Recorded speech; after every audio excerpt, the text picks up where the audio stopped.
आज ही Doubtnut app download करें। Doubtnut पर होगा अब आपके सभी मैथ्स, केमिस्ट्री, फिजिक्स और बायोलॉजी डाउट्स का सफाया। बस अपने क्वेश्चन की फोटो खींचो, उसे क्रॉप करो और तुरंत वीडियो सोल्यूशन पाओ। Download now.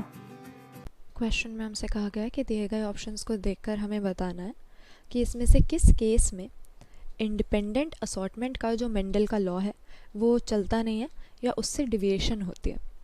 अब ये तो हम जानते ही हैं कि ग्रेगर मेंडल पहले साइंटिस्ट में से एक हैं जिन्होंने इनहेरिटेंस के ऊपर स्टडी की थी, यानी किस तरह से सक्सेसिव जनरेशन्स में पेरेंट्स के जो कैरेक्टर्स हैं वो अपने ऑफस्प्रिंग में पास ऑन होते हैं, इसका क्या मैकेनिज़्म होता है या क्या पैटर्न होता है।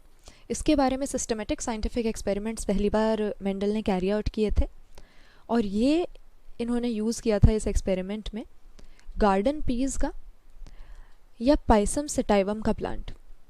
तो इस पाइसम सेटाइवम में मेंडल ने 7 अलग अलग कैरेक्टर्स को ऑब्जर्व किया। 7 कंट्रास्टिंग कैरेक्टर्स या कंट्रास्टिंग ट्रेट्स जो हैं इन्होंने यहाँ पे कंसिडर किए थे। कंट्रास्टिंग हम इसीलिए कह रहे हैं क्योंकि 2 ही ऑल्टरनेटिव्स यहाँ पर प्रेजेंट थे ताकि ज़्यादा ग्रेडियंट ना हो और उनको ऑब्जर्व करना ईजी हो जाए। जैसे एक इनका ट्रेट था हाइट का, इन्होंने कंसिडर की थी प्लांट की हाइट, तो ऐसा नहीं था कि सबकी अलग अलग हाइट है या किसी ग्रेडियंट में है। 2 ही हमारे पास चीज़ें थी, या तो टॉल होगा प्लांट या शॉर्ट होगा, ताकि हमें पता लग जाए कि मेल और फीमेल 2 पेरेंट हैं अगर, तो ऑफस्प्रिंग इनमें से किसके कैरेक्टर को एक्सप्रेस कर रहा है। तो हम जानते हैं कि इसके बाद पाइसम सेटाइवम की कई जनरेशन्स कल्टिवेट करने के बाद मेनली 2 लॉज मेंडल ने हमें दिए थे इनहेरिटेंस के। पहला हो जाता है लॉ ऑफ डोमिनेंस, जिसके हिसाब से कोई भी जीन है अगर, तो उसके slightly different variety, slightly different form present हो सकते हैं किसी इंडिविजुअल के अंदर, जिन्हें हम एलील्स कहते हैं। और इनमें से कोई एक एलील जो खुद को एक्सप्रेस करती है, जिसका एक्सप्रेशन होता है, उसे डोमिनेंट एलील कहा जाता है। और जो एलील दूसरी एलील के प्रेजेंस में खुद को नहीं कर पाती है एक्सप्रेस, या जो सिर्फ डोमिनेंट एलील जब प्रेजेंट नहीं होगी तब एक्सप्रेस हो पाएगी फिनोटाइप में, इसे हम रिसेसिव एलील कहते हैं। दूसरा लॉ था हमारा इंडिपेंडेंट असॉर्टमेंट का। इस लॉ के हिसाब से मेंडल ने बताया था कि अगर हम कोई 2 अलग अलग कैरेक्टर्स को भी कंसिडर करें एक ही बार में, सपोज़ मटर का जो दाना है उसको हम यहाँ पर कंसिडर करें, तो इस सीड की अगर हम शेप और कलर दोनों चीज़ों को एक बार में लें और इनके बीच में क्रॉस करें प्लांट्स के बीच में, कैसे प्लांट्स के बीच में, एक तो वो जिनके पास राउंड शेप की येलो सीड्स हैं और दूसरा वो जिसके पास थोड़ी रिंकल्ड टाइप की ग्रीन कलर की सीड्स हैं। तो इंडिपेंडेंट असॉर्टमेंट के लॉ के हिसाब से कि जो पेरेंट है उनमें तो राउंड शेप येलो कलर के साथ है और दूसरे पेरेंट में रिंकल्ड शेप ग्रीन कलर के साथ है, लेकिन जब इसका हम आपस में क्रॉस करेंगे तो क्रॉस करने से हमें अलग अलग रिकॉम्बिनेशन देखने को मिलेंगे। यानी अगर पेरेंट प्लांट में राउंड और येलो दोनों ये कैरेक्टर एक साथ थे तो ऑफस्प्रिंग में ये अलग अलग भी हो सकता है। यानी राउंड शेप वाली जो सीड है वो ग्रीन कलर की भी मिलेगी, येलो कलर की जो है वो रिंकल्ड भी मिलेगी। सारी चीज़ें आपस में रिकॉम्बिनेशन करके हमें एक पर्टिकुलर रेशियो मिलेगा जो कि मेंडल ने प्रिडिक्ट किया था।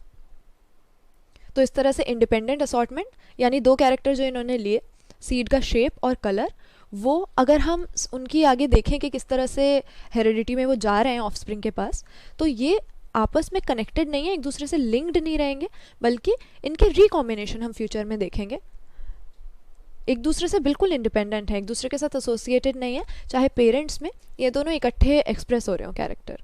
लेकिन हमेशा ऐसा नहीं होता है, इंडिपेंडेंट असॉर्टमेंट हमेशा हम नहीं देखते हैं, जैसा कि मेंडल ने बताया था। कभी कभी हम देखते हैं 2 अलग अलग जीन्स के बीच में लिंकेज भी होती है। लिंकेज हम कब कहते हैं? जब कोई 2 कैरेक्टर की जीन्स जो हैं वो जेनेटिक मटेरियल के अंदर एक ही क्रोमोसोम पे प्रेजेंट हो। तो इस तरह से एक ही क्रोमोसोम पे मौजूद होने की वजह से, लोकेटेड होने की वजह से जीन्स के बीच में एक तरह की फिजिकल एसोसिएशन हो जाती है। जैसे यहाँ पर जो है शेप और कलर, ये दोनों अलग अलग चीज़ें हैं, अलग अलग कैरेक्टर हैं उसकी सीड के, और इनकी जो जीन्स अलग अलग क्रोमोसोम पे होंगी, इसीलिए आपस में इनका कोई रिलेशन नहीं रहा। कलर और शेप दोनों अलग अलग चीज़ें जो हमें सक्सेसिव जनरेशन्स में ऑब्जर्वेशन करने पे मिला कि रिकॉम्बिनेशन भी कर रहे हैं। ये शेप दूसरे कलर में भी मिल रही है, यही कलर दूसरी शेप में भी मिल रहा है। लेकिन अगर ये आपस में लिंक्ड होती तो हम देखते अगर एक ही क्रोमोसोम पे होती हैं दोनों जीन्स, तो इन दोनों के बीच में लिंकेज नाम का फेनोमेना होता है, यानी एक तरह की ऐसी फिजिकल एसोसिएशन इन जीन्स के बीच में हो जाती कि सेक्सुअल रिप्रोडक्शन की प्रोसेस के बाद भी ये दोनों जीन्स एक दूसरे से अलग नहीं हो पाती। रिकॉम्बिनेशन की जो फ्रीक्वेंसी है वो आने वाली जनरेशन में बहुत कम हो जाती। तो अगर ये सीड का शेप और कलर आपस में लिंकेज शो करते, ये दोनों जीन्स एक ही क्रोमोसोम पे होते, तो हम देखते फ्यूचर में कि जो राउंड शेप की हैं वो ज़्यादातर येलो ही मिल रही हैं, रिकॉम्बिनेशन बहुत कम हो रहा है, और जो रिंकल्ड शेप की हैं वो ज़्यादातर ग्रीन ही मिल रही हैं। ये दोनों चीज़ें एक दूसरे से कहीं ना कहीं कनेक्टेड होती।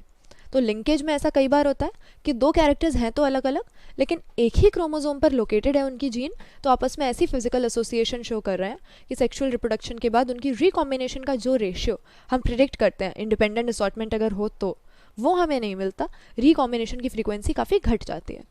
तो लिंकेज के केस में जो है इंडिपेंडेंट असॉर्टमेंट के लॉ से डिविएशन होती है, इसलिए यहाँ पर ऑप्शन डी हमारा सही आंसर हो जाएगा। क्लास 6 से 12 से लेके नीट, IIT, जेई मेंस और एडवांस के लेवल तक 10 मिलियन से ज़्यादा स्टूडेंट्स का भरोसा। आज ही डाउनलोड करें डाउटनेट ऐप या व्हाट्सएप कीजिए अपने डाउट्स 8400 400 400 पर।